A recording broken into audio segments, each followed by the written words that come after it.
What's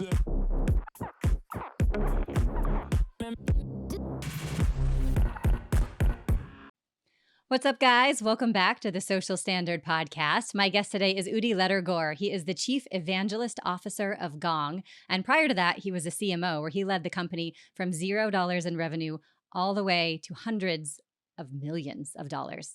And today, correct me if I'm wrong, Udi, Gong is valued at $7.25 billion. That is the last official valuation. That's correct. Wow. Excited to be here with you today, Jess. Thanks for having me. Yeah, anytime. And, I think you've done so many incredible things in the marketing space, and I want to touch on all of them. But really, I think the focus of today's conversation is about the prevalence of evangelism in the marketing world, and specifically B2B, though I don't think B2C is any stranger to it, just perhaps in a different form. So let's dive right in. I guess my first question for you is, what role do you think evangelism plays in this digital world that we are sort of embarking upon a large journey into really right now? If you think of products that many of us use, say Apple products, you don't need to incentivize folks to talk about how much they love their latest product, whether it's an iPhone or the earbuds or whatever they're using. Apple has created a culture, or has cultivated rather than created a culture, where folks are genuinely excited about using the products, and they enjoy talking about them without having to give them a gift card or some other incentive, as many B2B companies try to do. So I think in recent years, B2B brands have been picking up on that and have tried to create similar cultures where their users, where their employees, and where other industry stakeholders are genuinely excited enough to talk about something without having to turn everything into a monetary transaction. Mm-hmm. Yeah, no, I agree. And I think you hit on some good points there, especially about the employees, which I think is just such a powerful tool for so many businesses that they aren't currently recognizing. And, really, when I look at evangelism, I did a quick search on LinkedIn, and what I found really surprised me, right? 24,000 people roughly have evangelists in their title today. And that's a lot. Yes. I thought it was special. Well, I think it is definitely growing. I don't see as many chief evangelists, right? So really what I see are a few chief evangelist officers, and then I do see brand evangelists and product evangelists, right? And I think the product evangelist is probably the most popular, especially in the tech world. And it makes a lot of sense why that would be popular, right? But I also think what you don't see are customers and employees who are absolutely evangelists and really powerful pieces of the puzzle for a lot of brands and companies that they're perhaps not really using at the moment. That's something, I guess with those 5 categories, Chief Evangelist Officer, which we know Gong is using, product, brand evangelists, and customers and employees, which one do you think is the most important? I would probably not attach too much meaning to the specific title, because it is still relatively a rare title. I think brands use them interchangeably. You could argue that I'm evangelizing for our company, our brand, our users, our product. So I don't know that I would necessarily rank those. If anything, I think the highest priority for evangelism should be to create a movement. And one of my favorite definitions for movement is that it moves without you having to push it. If you keep pushing it, you don't have a movement quite yet. It's like moving furniture, right?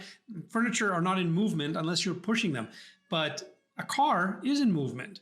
That is something that is, especially a self-driving car, if you want to continue the analogy, if you have created a movement where critical mass of the market is talking about your product, your brand, your values, whatever you stand for, that is kind of the holy grail of evangelism. So if we can create that, whether it comes from the brand or the product or the employees or influencers, we've probably done a great thing.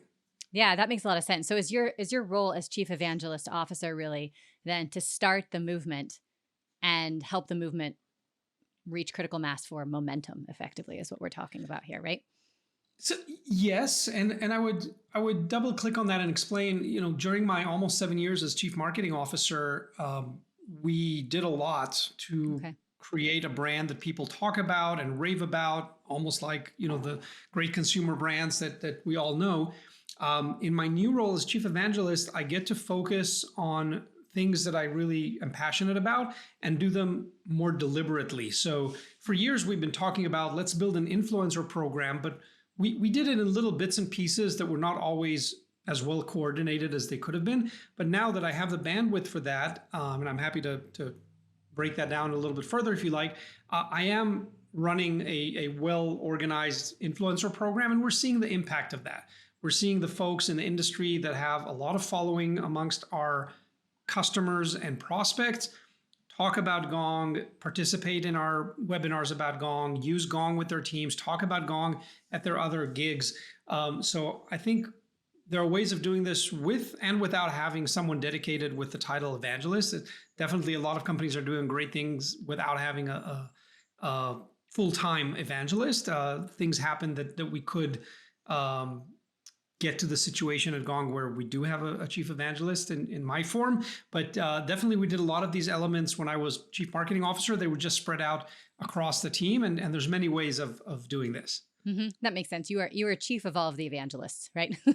You could say that. Yeah, that makes sense. And I think, I like what you said earlier too about community and hitting the nail on the head really, because community is so important, especially as we look at everyone spending so much time digitally, right? We're all online, and finding our communities is much easier now, I think, online than it really ever has been. I like to say that the internet is a collection of niches, effectively.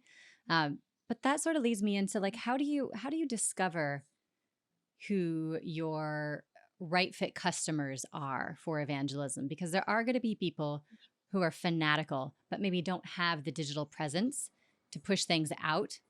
And then there are going to be people who do have a digital presence who you may have to lean into a little bit more to encourage them to push things out. So how would you go through that process? How would you identify the right people? And then how would you pull them up, if you will, or highlight them and give them a voice that is backed by Gong? It's a really interesting topic. And I think having a digital presence is a great plus these days, but it's not a must. Okay. If you're trying to sell to a certain group of people, I always start with who are they following? Where are they going? Where's the party at? And when I say that, I mean it metaphorically, both in person and digitally.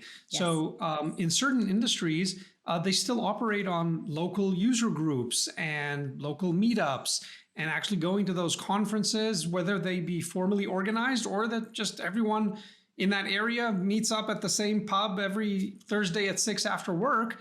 And there are some people who are influential in that group. So I would tap into what they're doing, even if they don't have 50,000 followers on LinkedIn.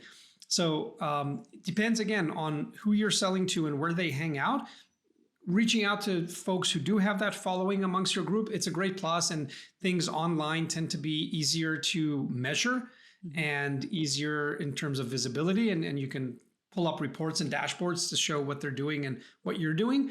But I would never sacrifice the effectiveness of what we're trying to achieve by making it easier to measure. So again, if your influencer happens to be one that goes from one conference to another every week and maybe doesn't do a lot of work on social, they could still be your best influencer because they're getting in front of these people and they're connectors within the local communities that you are trying to get into. And I call them local, but I mean local in the broader sense of it can either be in a geography or in an industry or in a certain profession, right? There's like one example that maybe some folks could relate to. The profession of revenue operations is having this golden era right now where they're being elevated from what was previously sales operation or marketing operations to now revenue and even go-to-market operations. And they're folks that aren't these LinkedIn gurus, but they appear at all these conferences. They're well respected for the work that they do. I would go and tap into these folks to get them to spread the good word of Gong in my case, but every company has their own movers and shakers and influencers in the industry. So that's where I would start, not necessarily who's most visible to me or most approachable to me, but who is actually the most influential within the communities I'm going for, and then tap into those people. And once you have those people, there's several ways of recruiting them as influencers. And this, I think, is quite different from what we see B2C brands doing, right? B2C brands, which, full disclaimer here, I know very little about running B2C brands. I've not done that. My entire career I've built in B2B brands. But at least what I see as a consumer is that someone that might be famous and they have maybe a lot of Instagram followers or TikTok followers. They'll use whatever, some body lotion or perfume or jeans or whatever a brand is trying to push. And then they will compensate the influencer for casually or not so casually showing or using that product. In B2B, things are a lot more sophisticated, I feel, and subtle. So here are a few ways that we've worked with influencers in the industry. I'll maybe give a few examples if that's helpful. One way is to bring them and get their name out as thought leaders in their space in a way that appeals to our joint audiences. So here's an example from the last 3 months. We've done 3 webinars that each had thousands of RSVPs with 3 different thought leaders, all of them sales leaders in the B2B space that already have a brand, but are always looking to increase their brand and presence in the space. And we picked a topic that we knew each of them was passionate about. So one of them was passionate about coaching his salespeople. Another one was passionate about increasing sales rep productivity and so on. And so we tailor-made a webinar around this topic that each of these 3 influencers was interested in talking about and had a lot of important information to share. This had to be a triple win. And when I say triple win, I mean win for Gong. I'm the brand putting this together. 2, it's a win for the influencer because he or she gets to expand their presence in front of a relevant audience. And C, it has to be a win for the audience, which we hope will either expand or do future business with Gong and potentially also, consume content or buy services from these influencers. Yeah, I think that that's a really important piece because I think a lot of brands, regardless of B2B or B2C, I do think that they forget about that third piece, the audience being a win, right? It's like, yeah, this looks great for me. This looks great for you. But at the end of the day, we're all doing this for the audience, for the customer, to create value for them. Yeah, and I would not launch any such program or introduce any influencer into the program if I can't satisfy those 3 conditions. Why would I? Why would I? If that audience is potentially going to do harm to my brand and not increase my brand authority, why would I bring them in? Right. If they're not going to add value to the users, why would I bring them in? And if I'm not going to add to their brand, then it's probably going to be a very short-lasting relationship, because the beauty about this thing is when we engineer them the way I just described, I can do all of this without any money changing hands. I'm not paying the influencer anything because I'm giving them an audience. If I tell them, hey, come to our webinars, they typically get like 2,000 RSVPs, they jump on it because no matter how big they are, they could still use even more brand presence. And of course, I'm not charging the audience because they all know at the end of the day, we have something to sell them, but we're providing valuable enough content that they would spend 45 minutes on a webinar with us. Right. And I'm not charging anyone like the influencer or anything because I'm also enjoying their authority and expertise on my webinar, which is adding value to Gong's brand and to our users. So we engineered in a way that everyone comes in. Nobody has to bring a gift. Nobody has to bring money. We get the audience to come in with their attention, the influencer to come in with their expertise and clout in the industry, and Gong to be the facilitator of all of this and get the credit for bringing together the audience with this expertise and thought leader. So that's one way of doing it. Mm-hmm. Other ways that we've done successfully. So we've looked at our broader space and seen, okay, beyond product companies like Gong, there's also folks that run niche pages for similar audiences, but with different types of content that we think could benefit from some cross-pollination. So a good example are, since we are selling and promoting ourselves to sales professionals, there are many pages on LinkedIn and Facebook and others that appeal to salespeople. Some of them are like a meme of the day or broetry or anything that I would categorize under edutainment, which is where the worlds of education and entertainment meet. And instead of us having to create everything from scratch, we've partnered with some of these pages. Sometimes money does exchange hands, but we do get them to occasionally post our content to their very broad audience that is usually there for the jokes and memes. But since they're getting so much value from the jokes and memes, they have also earned the right to put out sometimes work-related content like check out Gong's new this or Gong's new that. And their audience is pretty receptive, because if 9 out of 10 posts are the type of fun stuff they signed up for, and the 10th could be something that they trust the page that would be interesting, otherwise why would they post this to them, and might have a commercial offer like sign up for Gong's webinar or check out a free trial. And we've seen some good come out of those types of partnerships as well. So that's another example of how we're using influencers in the space. And that is very similar to how B2C did things, not as much recently, but maybe in the last sort of 6-7 years. They did a lot of that because meme pages were so big for so long. And that was sort of the era of curation, versus right now we're in the era of creation, right? And so I can see those parallels, but I hadn't really thought about the cross-pollination necessarily on LinkedIn pages. And LinkedIn pages would really be, I guess you could do that in Twitter. You could do that a little bit maybe in YouTube, right, as well. But it really depends on where your audience is. I mean, I'm neither young nor cool enough to be on TikTok, but for folks who are, if you're trying to sell to them, I would look into the top creators on that platform that specifically cater to your audience and try to find a meeting of the minds that would make sense. If it looks forced, it's probably not going to last for long. And if it's cringeworthy, nobody really wants to see that. So you've got to make sure that it looks as natural and streamlined as you can. Yeah, absolutely. I think that's right. And for Gong, do you find that your audience is predominantly on LinkedIn?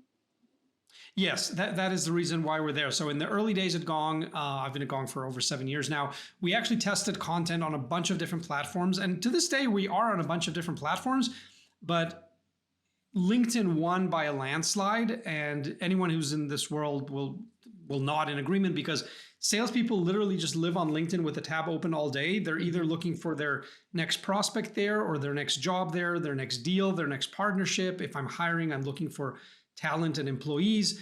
There's always a reason to be on LinkedIn, and not every profession is like that. Sure. So we optimize our content and we look for our influencers on LinkedIn, and then we'll repurpose some of that content on Twitter and Facebook and other platforms. But for us, it's really LinkedIn all the way. If you're trying to market to teenagers, you probably don't want to go on right. LinkedIn. So don't say Udi told me to go on LinkedIn.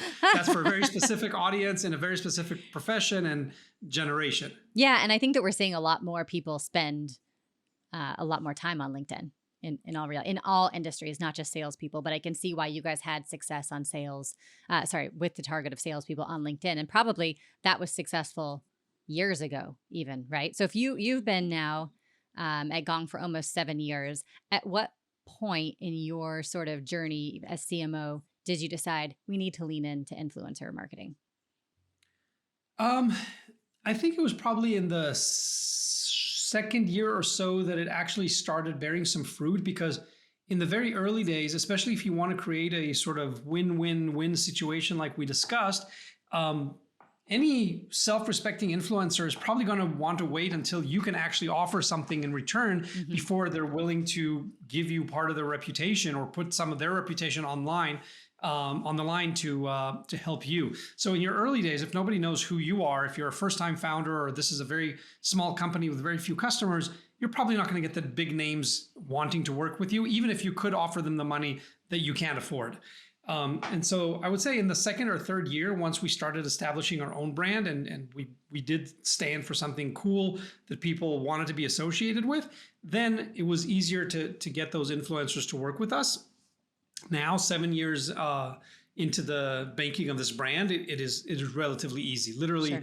I want to say more than 90% of the influencers that I reached out to as part of building this program, they said, yes, I'm interested. Let's talk details, because they realized that Gong is a great stage for their thought leadership and expertise. And they could see the triple win that I talked about of expanding their own reach while being associated with a great brand like Gong, and all of us being in front of this joint audience that we want to reach. So it does take some time. It does take some time. Again, if you're just getting started, don't expect all influencers to be lined up to do business with you. And if they are, I would question if those are the right influencers that you want to be working with, or if they're hoping to get a ride from you Sure. and reach audiences that they don't have yet. So it should be a little more balanced at some point.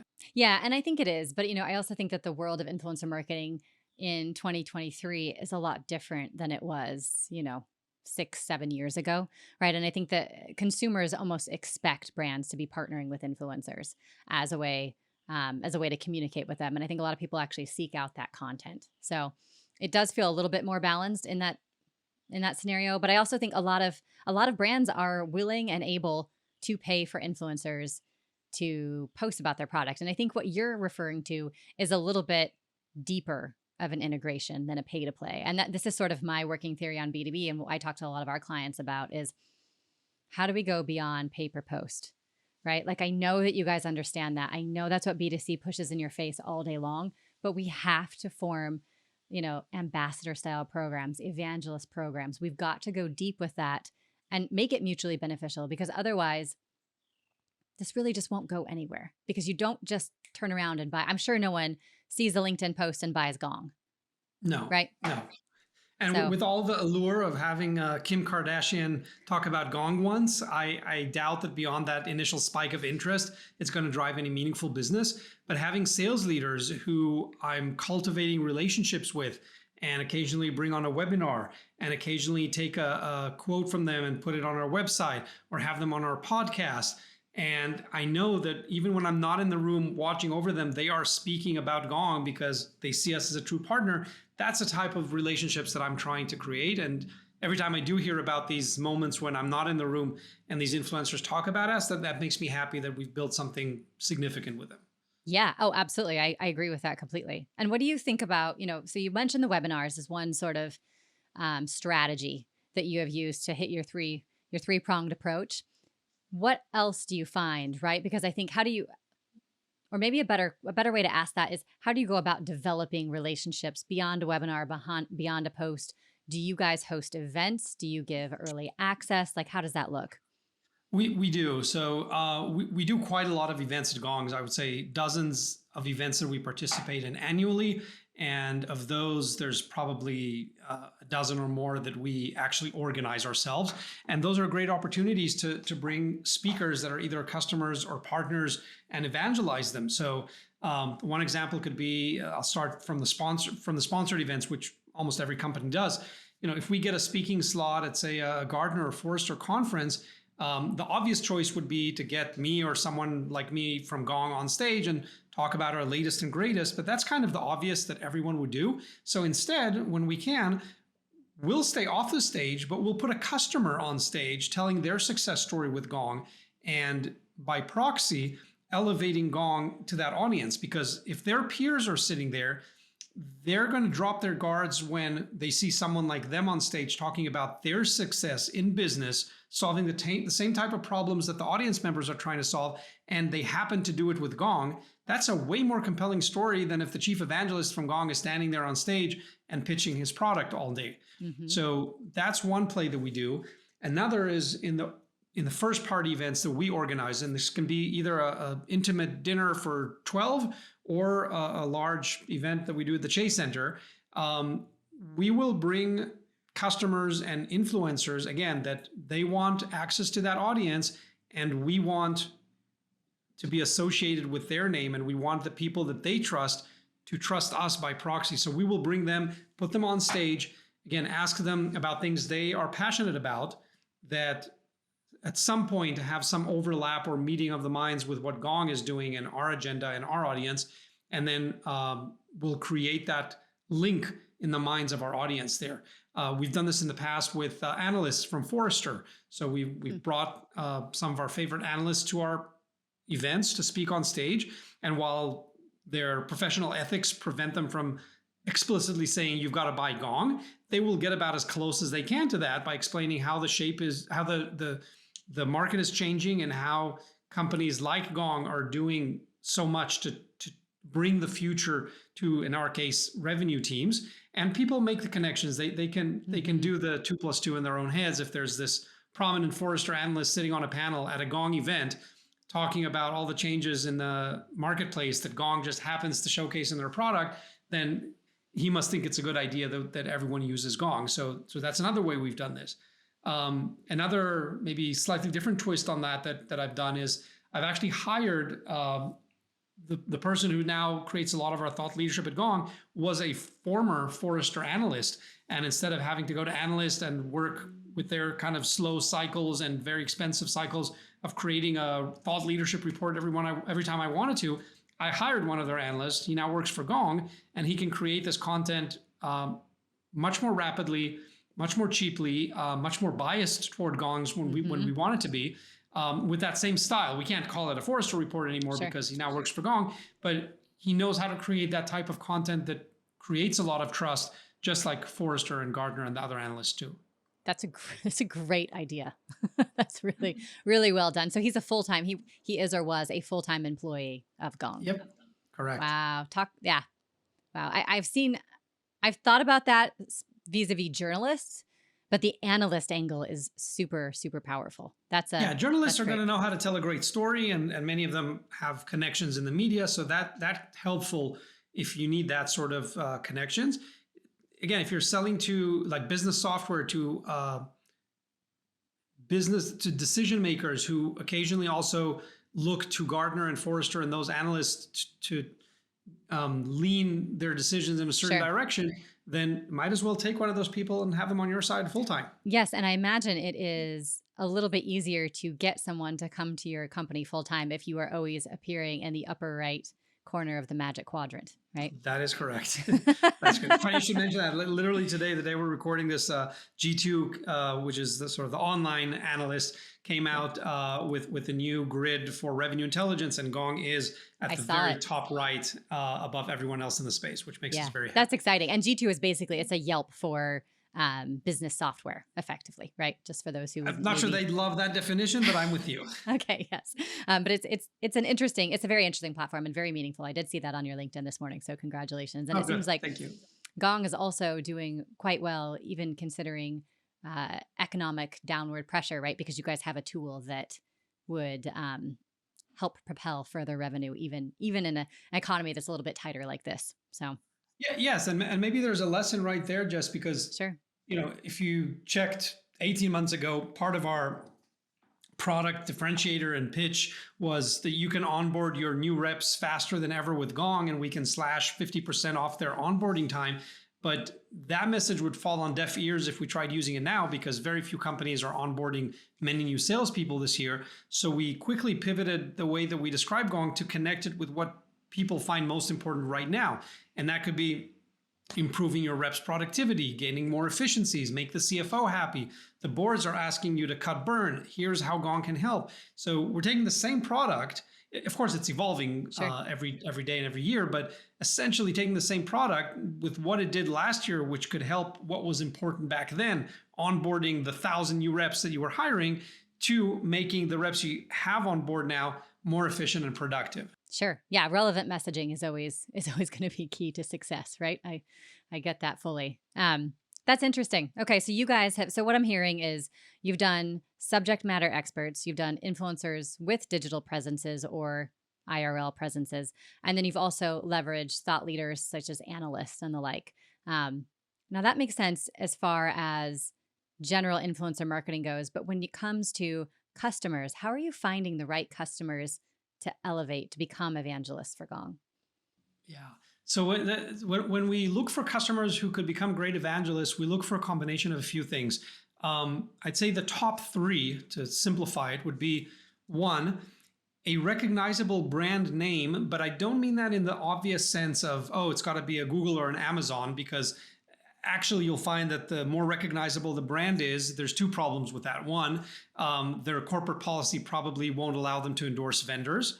And two, especially if you're selling to a wide range of customers, let's say from small brands to big brands, if you only use the really big brands, you're actually going to make a large part of your audience feel excluded. Because if I'm running a small mom and pop shop and I could still get value from your product, if you're only showcasing how Google and Amazon use your product, I'm automatically thinking, well, that's for the big boys. It must cost millions of dollars. I can't even use this. I'm not going to even look at this. So that could be a mistake. So when I say recognizable brand name, I mean specifically within the target audience that I'm trying to sell to.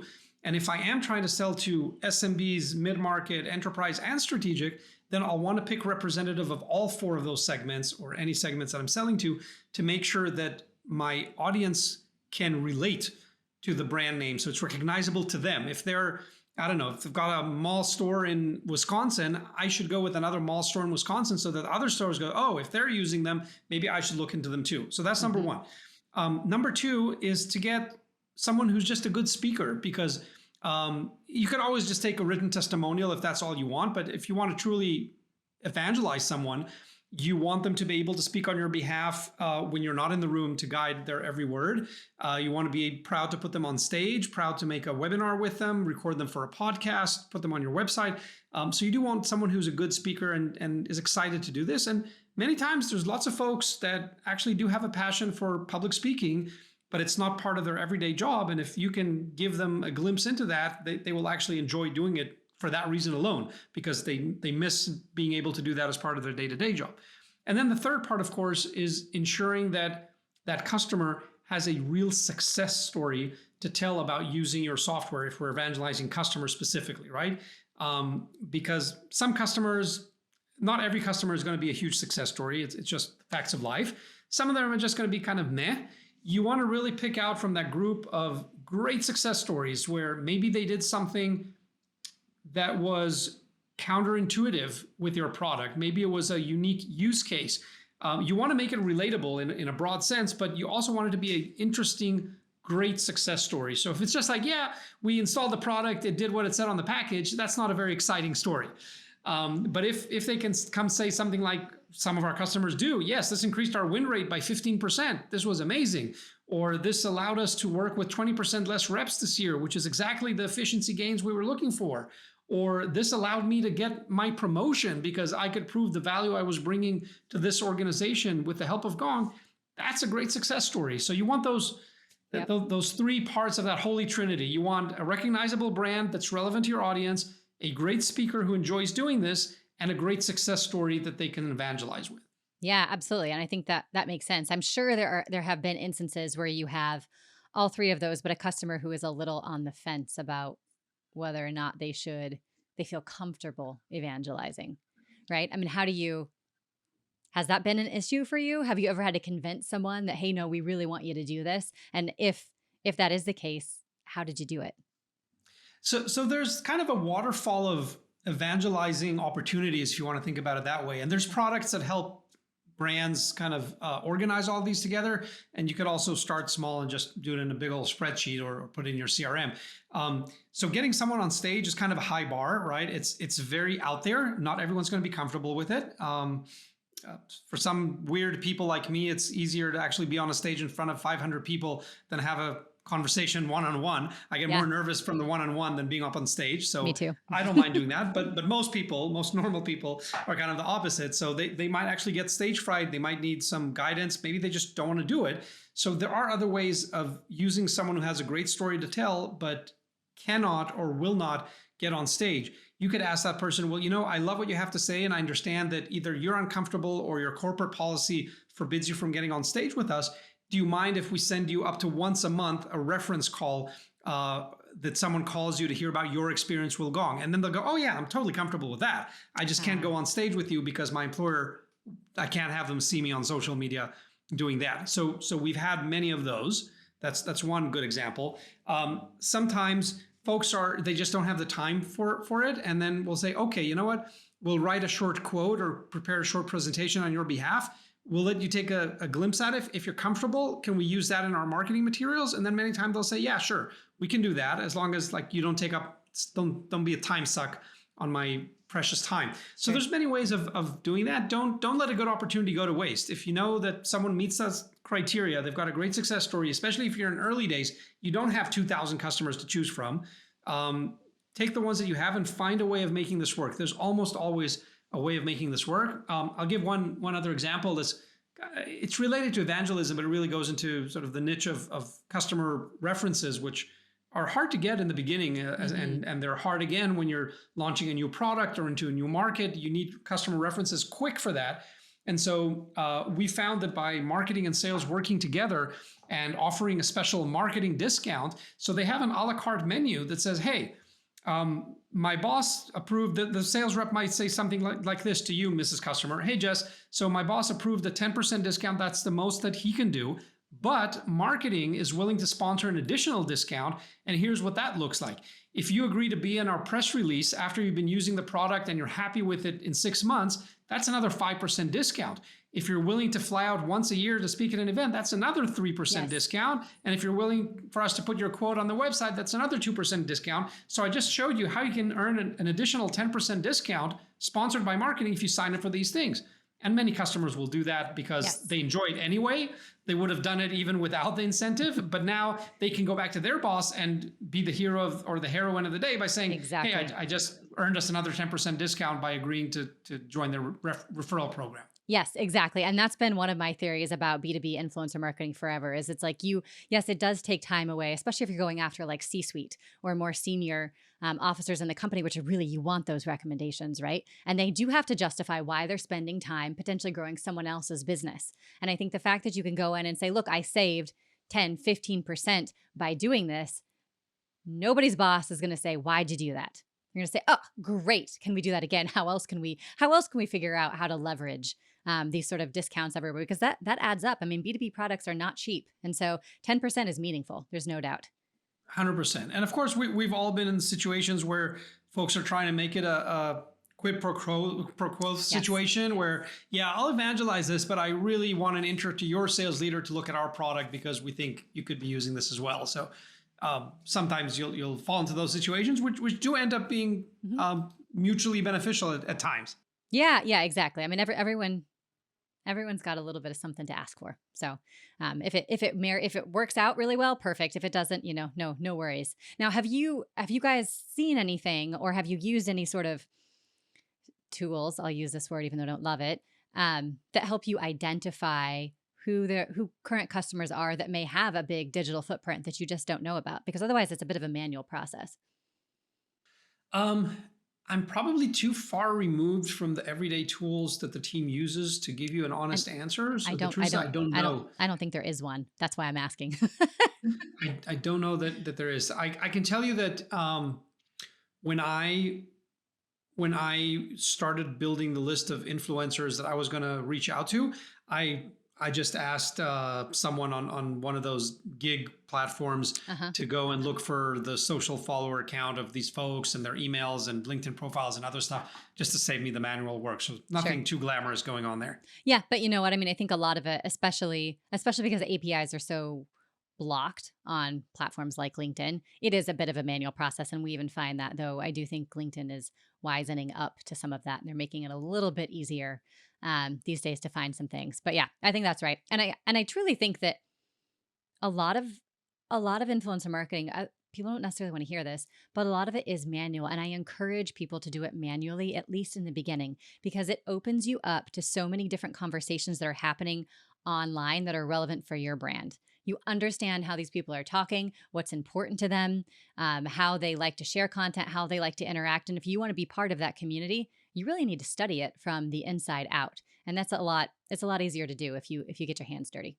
100%. I think just to agree and expand on that, there are instances where you want to get a shallow participation from a broad group of people. A good example would be to drive 1,000 customers to review you on G2 because they do look into volume amongst other parameters when they come to rank you on their grid. So volume is important, and you're not going to be able to talk to 1,000 customers to get them to vote for you or fill out a review. So that is a good example of when you'd write a simple ask email, maybe incentivize them if you have to, and get 1,000 people to write a quick review, investing 30 seconds of their time.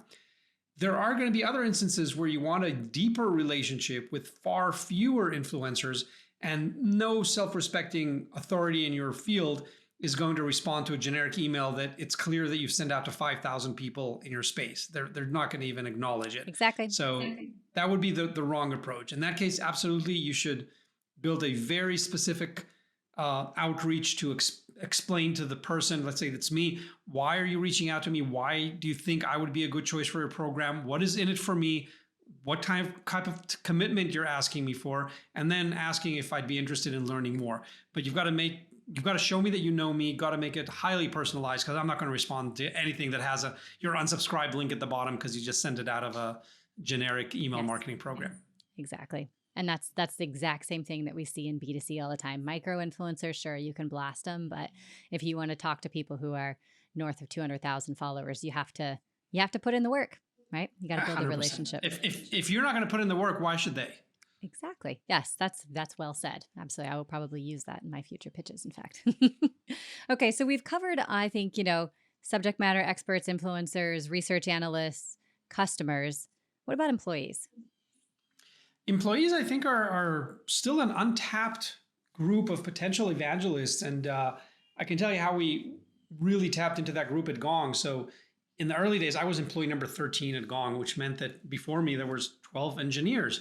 And their LinkedIn circle includes probably their neighbors at the desk and their parents. They're not known for having very large influence circles. But even knowing that, I started getting everyone in the habit that when marketing publishes an important piece of news, everybody shares it and everybody gets excited about it. Why? Because it shows that a lot of people are excited about it, even when there's not a lot of people that even know about this. Two, it gets me reach that I could not afford with my paid media budget. And getting that muscle trained in the early days really paid off as we started growing and started building a go-to-market team. And then we had sales and marketing leaders that had thousands and tens of thousands of followers. And by getting everyone trained into engaging with our content when we put out a new research piece or had an announcement, and now we get 100 people and then 500 people and then 1,000 people sharing a product launch or something important, and add to that the external influencers that I got in the program. Now suddenly I'm getting reach which is well into the millions of eyeballs that I could never afford if I had to pay for that sort of reach. Not to mention that it looks a lot more authentic when it's done organically by actual people that maybe make a small tweak and add a personal anecdote to what they're sharing and how it's impacting their jobs. And that creates what looks like a total LinkedIn hijack when we do that. People tell me, Udi, my entire feed is purple. Like I'm seeing nothing but Gong on my feed all day. How do you do this? And I'm like, it's pretty easy. You ask nicely, you make it super easy for your employees to share it, which means don't expect them to write LinkedIn poetry. Give them a template they could use either verbatim or leave a short area where they can personalize it if they want to. So make it super easy and show them what's in it for them. Explain why this is important because of how the LinkedIn feed algorithm works. When LinkedIn feed algorithm sees a piece of content that has a ton of engagement in the first hour, it is going to make it more visible to more people so that they don't go off to another platform and stay there so they can make money from their advertisers. So by getting all of my employees to share, like, and comment on a piece of content in the first hour, I am exploding its reach far beyond what I could have reached with paid advertising. And it also creates this monumental sort of lightning strike effect on LinkedIn where like everyone's talking about this, even if a large number of them are employees. LinkedIn does not discriminate that in any way compared to external folks sharing a piece of content. Oh, that's so interesting. So it sounds like when there's some big news, big product, you ask everyone to post about it. But otherwise, when it's regular content that Gong is putting out, you just ask them to engage.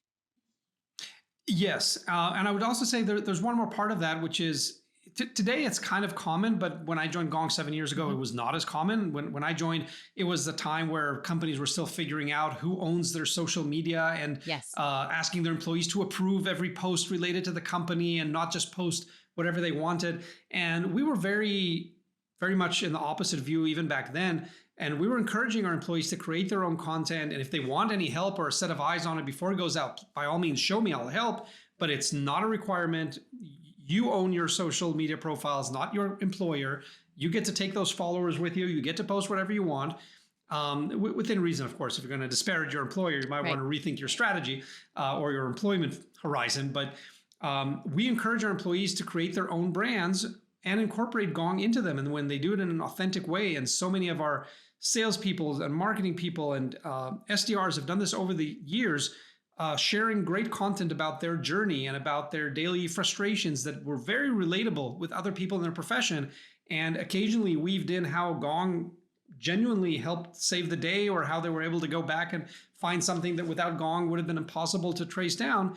That really creates another wave of an evangelism that doesn't cost you anything out of pocket. Keep your employees happy, encourage them to post, celebrate them when they do, like share it in an internal Slack challenge and a Slack channel, and have everyone sort of recognize them for the great work that they're doing, not only for their personal brands, but for your brand, for your corporate brand. And you'll have another force multiplier on your hands. Absolutely. I think making it part of your culture is really important, right? Absolutely. And the sooner you start, the better. Otherwise, it Yes. just seems forced. It does. And I think I've seen people talk about how they'll do challenges, right? They'll say, okay, if you do this, you get your name in a raffle to win XYZ, right? And I think that's great too. Just, I think sometimes you just have to push people out of their comfort zone a little bit. And I think that in this day and age, you want to build your personal brand. And so if your company is there to help you and support you in some way, shape, or form, take advantage of that. Why not? Yeah, Right? we've done that in a couple of successful ways, both with employees and with customers. So with employees, sometimes we do ask them, and we do give out prizes, like on Tuesday this week. Everyone who shares a personal post about how Gong has benefited their career, we'll look at the one who gets the most engagement and give you a $500 Amazon gift card. And we get tons of people sharing it. So we're not forcing it on anyone. Only those who are interested and like doing it or like money will do it. And some of them will win the prizes. And we've done this with customers, not with cash gifts, because it goes Sure. against many of their corporate policies, but asking them to share how Gong has helped their careers. And then just recognizing them in what we call the Golden Gong Awards or something like that. Yeah. Where they all want recognition. They all want to go to their boss or their spouse and say, hey, I was just recognized by one of our favorite vendors, Gong, because of this story I shared. So there's definitely ways of activating your own employee base, the customer base, and the broader community around you. And do you guys, when you do that, I assume that when you were leading marketing, you guys would track that, and then you could report metrics back to kind of show the power of what you were doing. Yes. So we do ask, there are a few ground rules. We ask folks to tag Gong so it appears on our admin page and make it a little bit easier, and a couple of other technical requirements. So it definitely can be done. Yeah, I think it's so smart. And I know I've talked to so many brands and so many companies that want their employees to post, but they just can't seem to get them to do it. They'll do once or twice, and then they kind of fall off. But I think the reality is it's not necessarily the job of the employee to post regularly unless they're interested, right? Right. And it does require discipline. It does require discipline. It requires setting an example. If the leaders are not doing it, how are you going to expect the rank and file to do it? And if nobody of the top brass is recognizing and rewarding folks for doing it, then how are you going to encourage the behavior? So you've got to think of all these details. Yeah, it's an incentive program ultimately, right? Yeah, that makes sense. And I know we're getting a little short on time, so I do want to ask you just a few more questions, mainly on the evangelism side. But based on my research about you, you don't seem to just dive willy-nilly into anything, right? It seems like you do quite a bit of research, you do your homework. So as you and their team at Gong were thinking about your next move there, what made you come together? I assume it was like a group decision, but what made you decide you were interested in being a chief evangelist officer? I think the title is more of a wrapper that we put on the different areas that I am both passionate about, and we thought collectively as a company that would make an impact that is related to our top level business goals.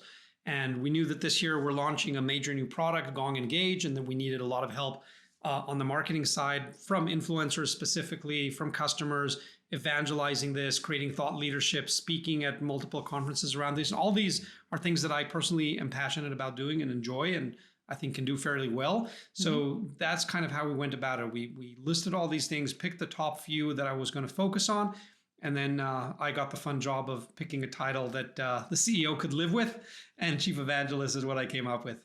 Yeah, I think it suits really well. I mean, I think what I read on your bio is that you're helping Gong lead the market with certain products, product launches, and then also thought leadership, right? Exactly. And that seems to pencil pretty well. And or are there any companies that are doing this well that you look to for inspiration? Um, so, Guy Kawasaki kind of made the Yes. evangelist title famous when he did that in two different tenures at Apple. He was evangelizing Apple for the developer community, Hmm. and he did a really good job there. Since then, his longest job has been at Canva, where he's Okay. doing this for the design or casual designer community. So I think he's doing great things there. More recently, John Miller became the chief evangelist of Demandbase, following a similar path to mine. After he was their CMO, he became their chief evangelist. This is also his second time being evangelist. He did that in Marketo after he transitioned from a CMO role there.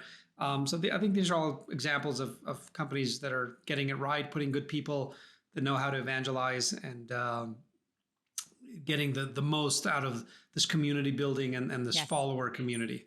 Yeah, absolutely. I'm going to check out Demand Base. I didn't know that they were doing that, but I did actually before our podcast today. I got an email confirming Guy is going to come on the podcast and Oh, amazing. Well, I gave him a shout out. I don't even know that he knows who I am, but I would love to connect with him. soon enough, right? You'll be Chief Evangelist number two, right behind Guy. You'll be That's leading the way. amazing. I have no doubt.